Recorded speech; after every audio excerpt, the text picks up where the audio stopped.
isda sa lubid ng kampana. At ang ilaw sa kumbento. Alam niyo ba, ha? Alam mo ba? Si Crispin yun. Ang bunso ko. Ang bunso ko. Ang bunso ko, madam! Crispin! Basilio! Mga anak ko! Nasaan kayo?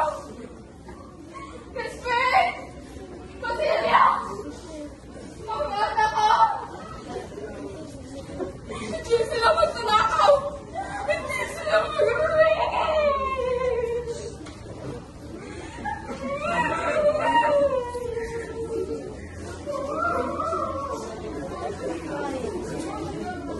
Ako, nilalarawan bilang maganda, mabait, magalang, at morena.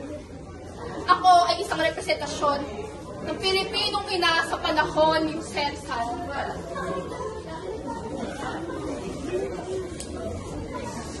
Kung ang asawa ay namatayan, ang tawag sa naiwan, biyudo, biyuda.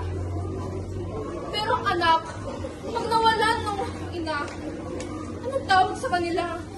Anong tawag sa nawalan ng magulang? Ang tawag sa kanila, ulila.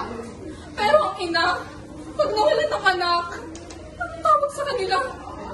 Anong tawag sa kanila? Walang tawag doon dahil hindi nyo alam ang nararamdaman ng sakit ng mga inang nawawalan ng ina. Nawawalan ng anak, nawawalan ng gusto.